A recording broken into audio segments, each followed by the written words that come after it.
সুপ্রিয় একাদশ এবং দ্বাদশ শ্রেণীর শিক্ষার্থীবৃন্দ, কেমন আছো তোমরা? আমি আজকে কোরক্রেমের অনলাইন প্ল্যাটফর্ম থেকে তোমাদের সাথে একটি টপিক নিয়ে কথা বলতে যাব। আমি ইঞ্জিনিয়ার মাহমুদুল হাসান তুষার, এখানে ফিজিক্সের ইনস্ট্রাক্টর হিসেবে আছি। আজকে আমরা যে টপিকটি নিয়ে কথা বলবো, তোমাদের ইন্টারমিডিয়েটের দ্বিতীয় পত্রের স্থির তড়িতের বল প্রাবল্যের গাণিতিক সমস্যাবলী ও তার সমাধান। আসলে এটি তোমাদের কাছে অনেক কঠিন লাগে, আমরা ঠিক বুঝতে পারিনি কেন তোমাদের কাছে কঠিন লাগে। আমার মনে হয়েছে যে বল প্রাবল্যের একটি কমন কনসেপ্ট প্রয়োজন, যেটা তোমরা যদি বুঝতে পারো তাহলে সেই প্রসেস থেকেই মোটামুটি সব রকমের ম্যাথ করতে পারবে। তাই আজকে আমি তোমাদের একটি কমন কনসেপ্ট দাঁড় করিয়ে দিব, যেখান থেকে তুমি মোটামুটি বল এবং প্রাবল্যের যাবতীয় ম্যাথ করতে পারো। তো চলো শুরু করি আজকের ক্লাস। তো দেখো, আমি শুরুতেই একটি বর্গক্ষেত্র অঙ্কন করলাম, ঠিক আছে? এই বর্গক্ষেত্রে আমার চারটি চার্জ আছে, ধরো plus Q1 plus Q2 plus Q3 plus Q4, এবং প্রত্যেকটি বাহুর দৈর্ঘ্য হচ্ছে 4 মিটার করে, এবং এদের মধ্যবিন্দু হচ্ছে একটি O। শুরুতে আমরা যেটা বের করব এক নাম্বার, সেটা হচ্ছে লব্ধি বল অথবা লব্ধি প্রাবল্য কিভাবে বের করে। হ্যাঁ, প্রথম কনসেপ্ট আমাদের। তো শুরুতে আমরা কি করব, দেখো বল এবং প্রাবল্য ভেক্টর রাশি।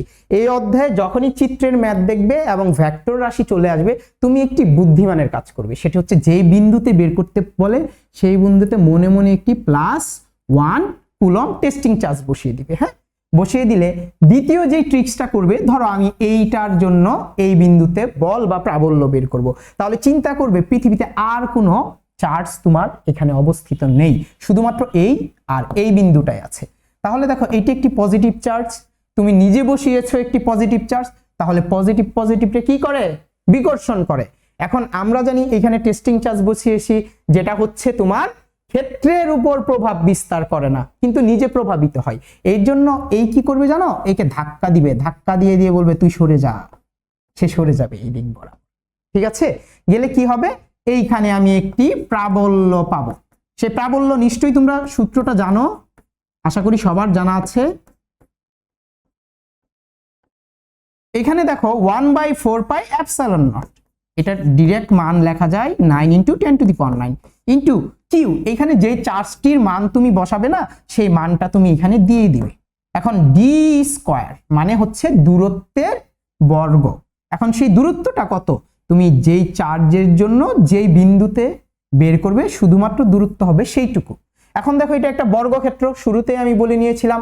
এখন এইটুকু দূরত্ব বের করতে হলে দেখো তো আমি একটি কর্ণ এঁকে ফেলেছি বর্গের। বর্গের কর্ণের দৈর্ঘ্য আমরা জানি 2√2a। তাহলে আমি কর্ণটা কত হচ্ছে √2 × একটি বাহুর দৈর্ঘ্য, কিন্তু আমার কি পুরো কর্ণটা লাগছে না অর্ধেকটা লাগছে? এই দেখো অর্ধেকটা লাগছে, তাহলে এটাকে /2 দেওয়া হবে না, তাহলে এই ক্ষেত্রে হবে 2√2। তাহলে এই ডি স্কয়ারের জায়গায় আমরা কি বসবো, 2√2 হোল স্কয়ার। তো এইখান থেকে আমার একটা E1 এর মান আসবে, ধরে নিলাম একটি মান, সেই মান কত 2.25 × 10⁹ নিউটন ধরে নিয়েছি আমরা। ঠিক আছে, ঠিক একইভাবে এই একটি চার্জ, এইখান থেকেও তো এই বিন্দুতে একটি প্রাবল্য অনুভব হবে বা বল অনুভব হবে। তাহলে কি করবে, ওই যে আগের প্রসেস, এটি নেই এখানে, শুধুমাত্র এরা দুজন আছে, তাহলে সেও পজিটিভ। আর এখানে তো আগের থেকেই +1 কুলম দিয়েছি, তাহলে এই একে বিকর্ষণ করে এই বরাবর একটি প্রাবল্য দিচ্ছে E2। এটারও কি একই নিয়মে আমরা করব, Q2/d²। দেখো এইখানে তুমি মানটা জানো, 9 × 10⁹ ইন্টু Q2 মান তুমি যত বসাবে তোমার ইচ্ছা। আর d² কি দূরত্ব, দেখো এইটুকুরও তো এইটুকুই দূরত্ব আসছে, তাহলে ঠিক আগের মতোই 2√2 আসবে না, 2√2। এইবার দেখো আমি একটা সমস্যার সম্মুখীন হয়েছি। কেন? কারণ আমরা প্রথম পত্রে ভেক্টরে পড়েছিলাম কোনো একটি বিন্দুর উপর একই সাথে একাধিক বল ক্রিয়া করলে তার আসলে লব্ধি বের করতে হয়। তো এখানে দেখো এই বিন্দুতে এইদিকে একটি বল ক্রিয়া করছে, এই বিন্দুতে তো এদিকেও একটা বল ক্রিয়া করছে, তাহলে আমার লব্ধি নির্ণয় করতে হবে না?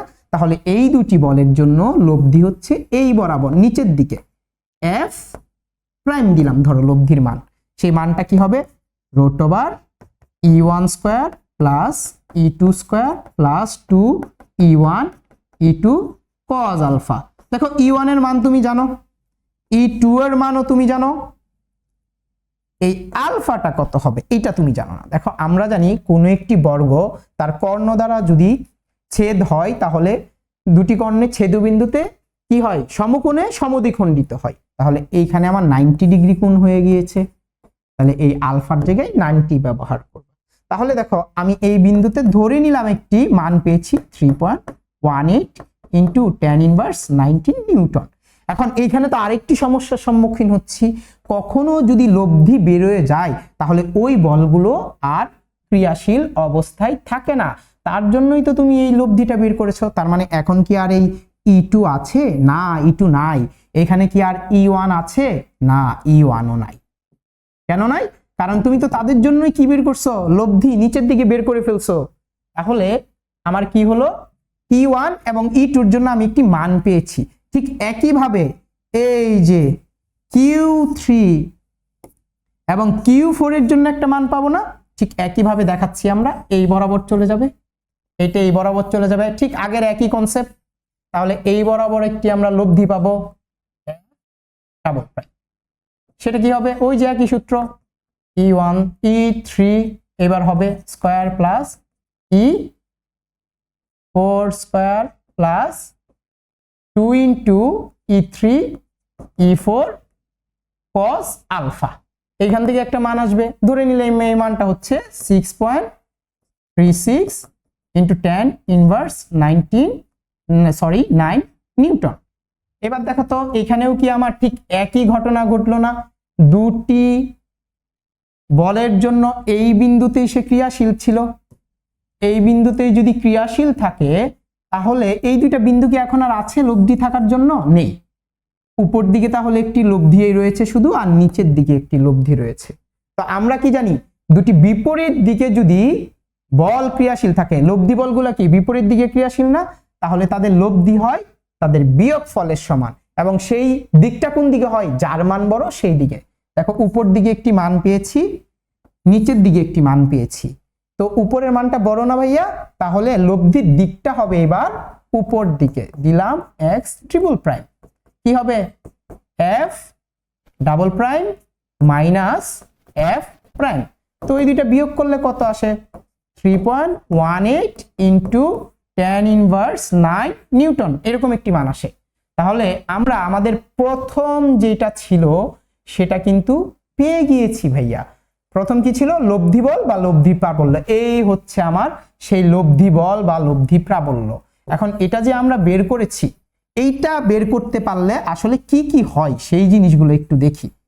এখন আমি চারটা চার্জের জন্য ইজিলি কি বের করতে পারবো, একটি লব্ধি প্রাবল্য বের করে ফেলেছি বা বল বের করে ফেলেছি, তাই না ভাইয়া?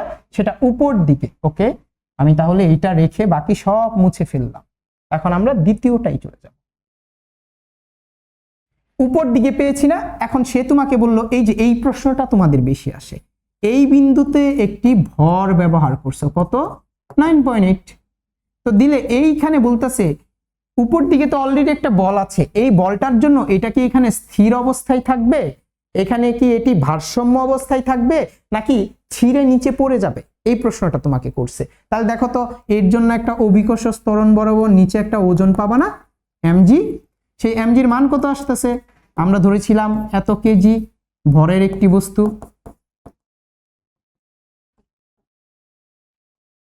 তাহলে নিচের দিকে দেখো এই ওজনের জন্য বল আসতেছে এই পরিমাণ, আর উপরের দিকে আমার লব্ধি বলের মান কত ছিল, এই যে এটা না, এই বলের মানটা কি বেশি আর এটা কি কম। দেখো যদি বলের মানটা ওজনের সমান হতো তাহলে বস্তুটি ভারসাম্য অবস্থায় থাকতো, ছিঁড়ে যেত না, সাম্য অবস্থায় থাকতো। যেহেতু আমার এই বলের মানটা বেশি ওজনের থেকে, তাই বস্তুটি কি হবে জানো, উপর দিকে উঠে যাবে। তো বুঝতে পারছো এইখানে তাহলে আমরা কি বুঝলাম, যে সমান হলে এখানে ছিঁড়ে যেত না। তাহলে আশা করি তোমরা ওজনের অঙ্কগুলো বুঝতে পারবে। এখানে আরেকটু বলে রাখি যে অনেক সময় তোমার এই এম ভরটাই বের করতে বলে, যদি বলে তাহলে তুমি তো অলরেডি লব্ধি বের করা শিখে গিয়েছো, ওইটা সমান লিখে ফেলবে এম জি। এম জি কি, এই মানটা তুমি জানো, জি একটা কনস্ট্যান্ট, তাহলে F triple prime by G is equal to M. তুমি দেখবে যে এই এম এর মানটার জন্য বস্তুটা এখানে স্থির থাকে। কেন? কারণ তুমি তো শর্তই ধরে নিছো যে লব্ধি বলটা তার ওজনের সমান, সেই এমটা আমরা বের করতে পাবো। তাহলে আজকে আমরা কি কি দেখলাম? লব্ধি বল প্রাবল্য নির্ণয় করতে হয় কিভাবে, তারপর একটি নির্দিষ্ট ভরের বস্তু ঝুলিয়ে দিলে তা কি ছিঁড়ে যাবে কিনা, সাম্যাবস্থায় থাকবে কিনা, উপরে উঠে যাবে কিনা, নিচে নেমে যাবে কিনা, এইগুলোর উত্তর, এবং পাশাপাশি কত মানের ভরের জন্য আমার বস্তুটি এই বিন্দুতে স্থিরাবস্থানে থাকবে। তো আশা করি আজকের টপিকটি বুঝতে পেরেছো তোমরা। আজকের মতো বিদায়, দেখা হবে অন্য কোনো দিন অন্য কোনো টপিকে। ধন্যবাদ সবাইকে ভিডিওটি দেখার জন্য।